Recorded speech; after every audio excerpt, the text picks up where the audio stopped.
We're now going to hear from Sally Wainwright from Scotland. Sally is a serial creator of women's and lesbian spaces, also Scotland contact for WDI, and co-editor of Women's Rights, Gender Wrongs, the global impact of gender identity ideology. She's going to talk about Audacious Women Disrupted. So thank you so much, Sally, and over to you. And there is now a book, The Women Who Wouldn't Wished, which tells the story of the 5-year fight, really, against the introduction of gender self-ID in Scotland. Wished is a wonderful Scottish word that doesn't quite translate into anything, but I suppose it would be shut the fuck up. It's about the closest you can get. So this the book is very similar format, actually, to the book that Kath and I edited last year with Women's Rights, Gender Wrongs, in that there's about 30 short chapters from different women telling the story of their part in the fight against gender identity ideology in Scotland.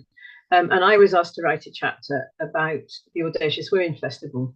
So I'll just say a little bit about that and then talk about what happened.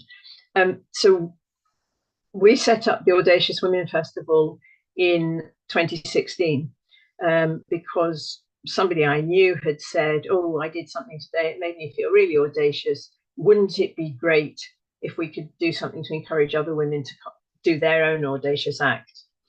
And you know the way these things, sitting around kitchen tables, lead to something else. And the next thing we knew, we had a festival on our hands with the slogan, do what you always wish you dared.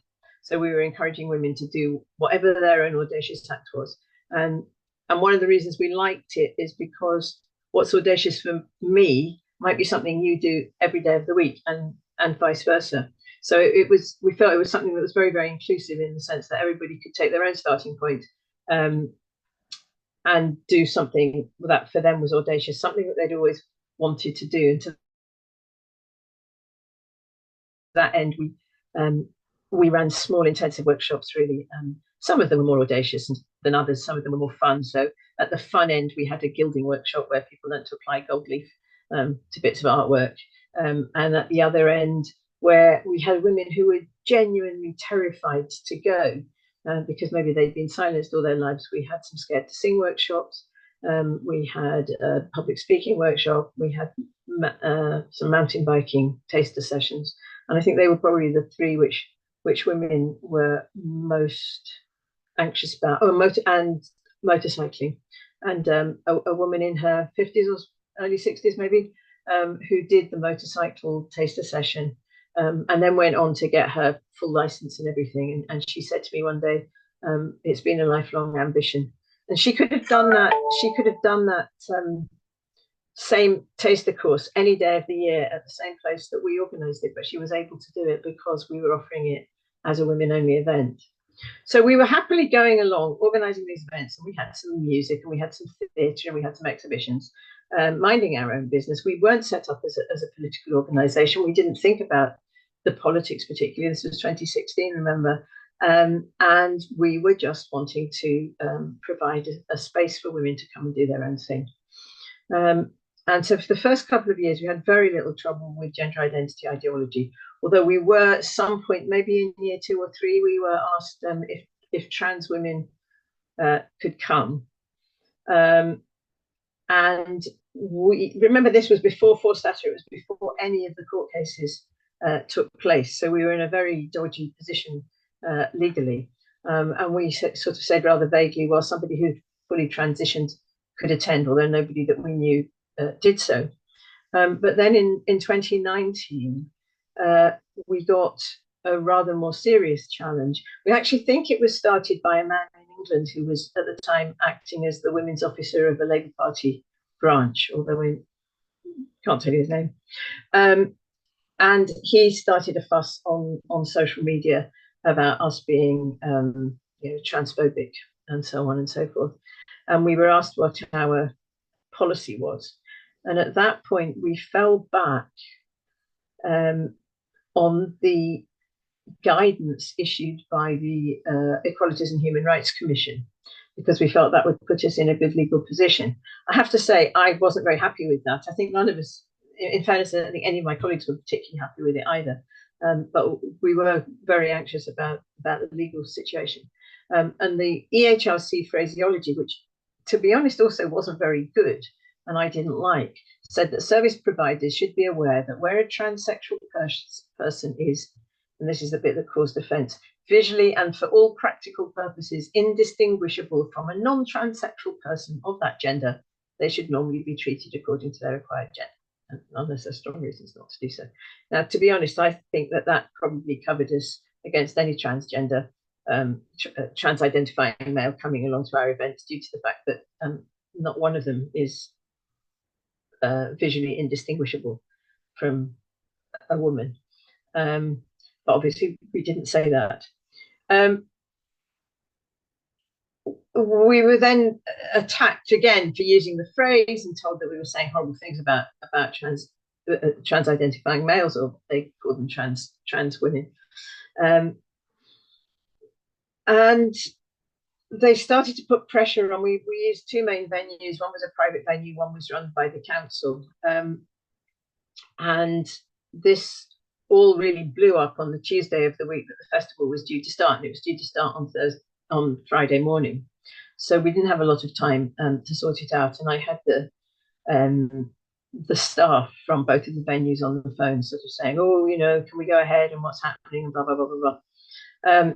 So at that point, we were completely unprepared for this, to be honest with you. I mean, it was in the book, it comes under the section on early skirmishes, and I think we were one of the very first organisations, possibly the only non-political organisation, to ever have come under this sort of attack. So anyway, we got in touch with For Women Scotland, who had an emergency meeting with us that evening and reassured us about what we could and couldn't say. And I, as I say, I spent most of the next day on the phone to them. And on the Wednesday, we were told by the council that, and again, it is important because we were actually using the law, not through going to court, but actually just by arguing about the law.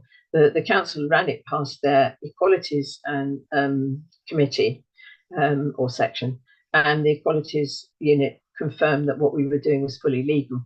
So the council said we could go ahead. Meanwhile, the private venue was a bit more anxious, and I had this guy on the phone to me rather plaintively saying, "Well, wouldn't it be easier just to let them in?" And I'm like, "No, Daniel, really, it wouldn't be easier to let them in." And in the end, I mean, in fairness to both of the venues, they let us go ahead, which was quite extraordinary, until on Friday morning. In fact, the first event was at the second venue on the Thursday night. Friday morning, we fetched up at the council building, and the woman that I worked with there came downstairs looking white as a sheet, as we were setting up the room for the weekend, to say, "I don't know if you're going to be allowed to go ahead." And I said, "Well, I thought this was sorted on Wednesday." And she said, "Well, there's more questions being asked." So I had to leave my colleague, who was new to Audacious Women. I had to leave her to do all the setting up herself. And I spent the morning on the phone to the PR department. It turned out that they were really concerned about what they were going to say if they were approached, and they weren't sure what to say. So we had lots of conversations again about the law and what we were doing and so on and so forth. And in the end, they agreed that it was okay for us to go ahead. So that was all happening on Friday. And the first event was on Friday morning at, I think it was at 10:30. And at 10:30, and it was a workshop that was being run by the Glasgow Women's Library, well, which I now call Glasgow Men's Library because it was one of the early captured organisations. And at 9:30, they emailed us to say that they weren't coming because our approach to trans-identified males didn't meet their values. And so we had two groups of women turn up to these workshops that were supposed to be running that morning to find basically an empty room. So it wasn't really very impressive, their approach to women. What was perhaps even more serious was that the final event, which was on Monday evening, was a book launch by the Edinburgh Rape Crisis Centre. Now, you've probably all been hearing a lot about the Edinburgh Rape Crisis Centre. This was before the days that Wadwa was the CEO, but again, it had already been captured by transgender ideology. And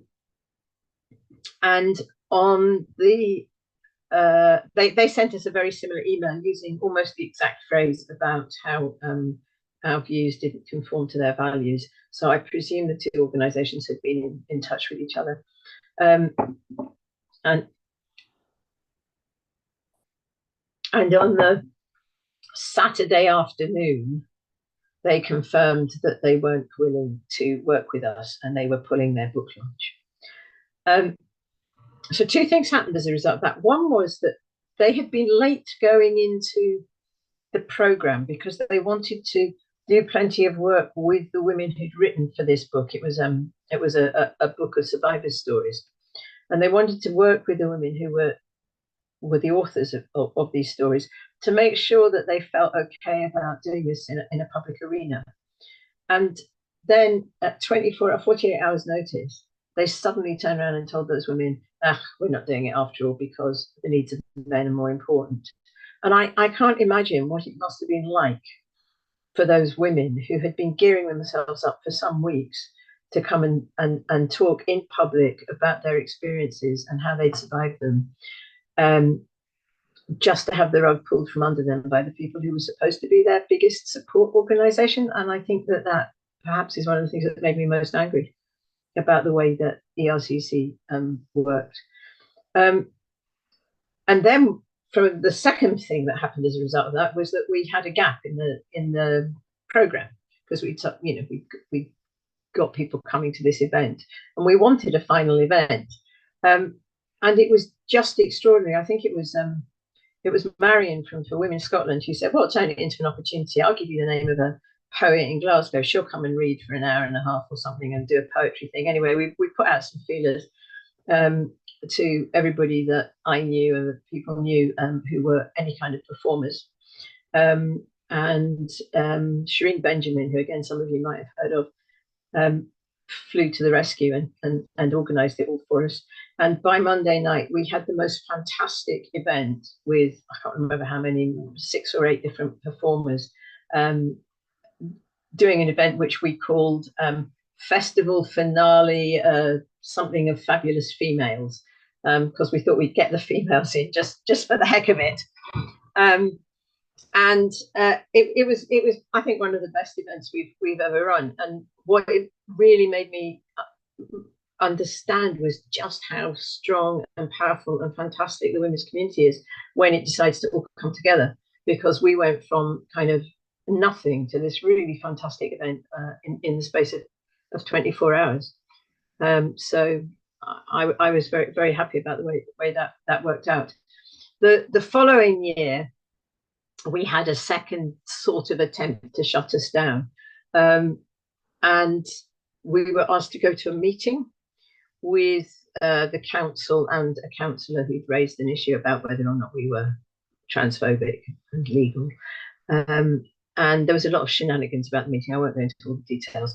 But anyway, it turned out that we had the councillor, the woman who I normally worked with, myself, one of my colleagues, and a chap from the council who'd heard from me the day before about what was going on.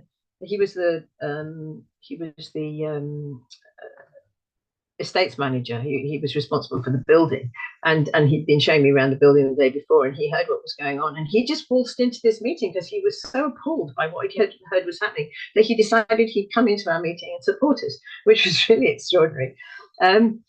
And then on the other side, we had what was supposed to be just the council's pride officer, but he had brought with him the woman who then ran the Scottish Trans Alliance. Now, unbeknownst to anybody, my colleague had been previously in a relationship, a lesbian relationship, with a woman who announced she was a man. And so my colleague had quite a lot of knowledge well, she knew a lot of the people involved, and she knew the woman who was running STA. And they were sort of friendly. And what actually happened was really amazing, because they just sat and had a little conversation, a pair of them, while the rest of us sat around the table. And the woman who was running the STA agreed that what we were doing was legal, and everybody went away and happy. And we haven't had, well, the next year really COVID hit, but we haven't had any trouble since then with the trans activists themselves. But we're finding increasingly that it's difficult to get venues. So the venue that the Not Council venue that I said that we worked with, that let us go ahead then, and the following year let us run a women-only event, which normally we didn't do there, now won't even return our emails. And they've got a man who thinks he's a woman floating around their reception desk, and I think he's probably involved in the programming now. So we've lost that venue, and other venues have also tried to refuse our bookings. So most interestingly, we found a sort of small little cinema. We had a film we were going to show, a film by Nina Paley, that some of you probably seen her work, and it was all set up. And a week before the event, a couple of us went to kind of again chat to the manager, and in the course of it, we said something that made him think we might be transphobes, I suppose. And the next thing I knew, an hour later, we had an email from him saying that he likes to run a really inclusive venue, and so we aren't welcome. And I have later since then pointed out to him that being inclusive by excluding people was a bit silly, and he did recognise that. So we wrote to him a very short but effective letter, again saying, did he realise that this was illegal? That when Nottingham Council had done the same to Julie Bindle, it cost the council a small amount in compensation, but £10,000 in legal fees, and we didn't want to take legal action, but we would speak to a lawyer if we needed to. And he rolled over and let us use the place, and has since said, although he's never sent it to me, so I don't know if it's true or not, that he was writing a new lettings policy, which would be inclusive and blah blah blah blah blah, all of which we were quite anxious about, but also would recognise the need for free speech. So I think that was quite a victory. So if I can just say something about the context, which I also talk about in the book, which is that I think that the creation of women's and lesbian, although the Audacious Women Festival isn't a lesbian event, it's a women's event, the creation of women's and lesbian spaces and the maintenance of them is absolutely essential. And it seems to me that in a lot of the debate that we've been having, or arguments that we've been having over the last 5 or 6 years, there's been a lot of talk about what's called safe spaces, toilets, changing rooms, prisons, and so on. Now, I don't want anything I say to be taken as saying that they're not absolutely essential. They're absolutely essential that those spaces are safe.